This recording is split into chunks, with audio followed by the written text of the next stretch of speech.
सुनिए तो, बेगम ने मुझे तवज्जो दी। बेगम, जब से शादी हुई है तब से आप ही को तो सुन रहा हूँ। मेरे जवाब पर बेगम तैश में बोली। मुझे मजाक के मूड में बिल्कुल भी नहीं। पहले ही मेरा सर दर्द से फटा जा रहा है और एक आप हैं जिन्हें मेरी कोई फिक्र ही नहीं। अब आप मुझसे वो पहले वाली मोहब्बत नहीं करते। आप बहुत बदल गए हैं। बेगम ने आंखों से नकली आंसू पोंछते हुए शिकवा किया। मैं आपका सर दबा देता हूँ, मैंने टीवी बंद करते हुए बेगम से कहा। बेगम बोली, नहीं, कोई जरूरत नहीं। आप बस मुझे मेडिकल स्टोर से सर दर्द की गोलियां ला दें।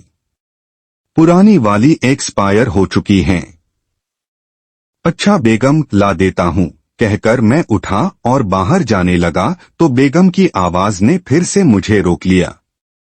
रुकें, मुझे भी साथ ले चलिए। मैं भी बाहर की ताजा हवा खा लूंगी। अब हम दोनों मेडिकल स्टोर की तरफ जा रहे थे कि रास्ते में एक जगह फ्राइडे सेल का बोर्ड देखकर बेगम ने गाड़ी रोकने को कहा। बेगम, मैं पहले ही बता दूं कि सिर्फ मेडिसिन के पैसे लेकर आया हूं। पर्स नहीं लाया, इसलिए मेरे पास शॉपिंग के पैसे नहीं हैं, मैंने बेगम को चेतावनी देते हुए कहा। अरे, शॉपिंग कौन कर रहा है?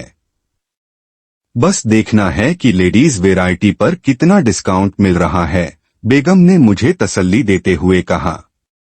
मैं भी मुतमिन हो गया कि कौन सा बेगम ने शॉपिंग करनी है, देखना ही तो है, देख ले।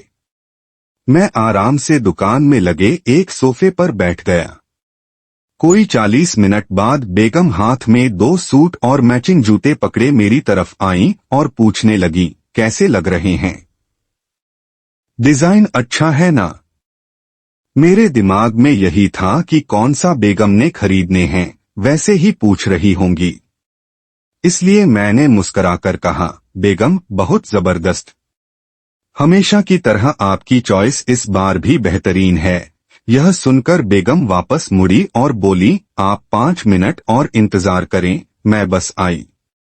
मैंने दिल ही दिल में शुक्र किया कि पर्स नहीं लाया था, वरना महीने की आखिरी तारीखों में सारी बचत निकल जानी थी।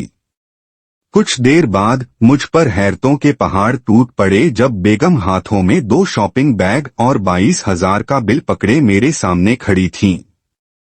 मैंने हैरान होकर पूछा, बेगम, आपके पास पैसे कहाँ से आए? आप तो अपना पर्स भी साथ नहीं लाई थीं और ये लोग उधार देते नहीं हैं। बेगम ने चेहरे पर मासूमियत भरी मुस्कुराहट फैलाते हुए कहा, मैं घर से निकलते वक्त आपका क्रेडिट कार्ड उठा लाई थी। सोचा शायद जरूरत पड़ जाए। Thank you so much, you are so sweet. बेगम यह कहकर बाहर की तरफ बढ़ गईं। और मैं अभी तक सोच में गुम था कि बेगमात के दिमाग में ऐसे आइडियाज आते कहाँ से हैं। थोड़ी देर बाद मैंने गाड़ी एक मेडिकल स्टोर के सामने रोकी तो बेगम पूछने लगी, अब यहाँ क्यों रुक गए आप?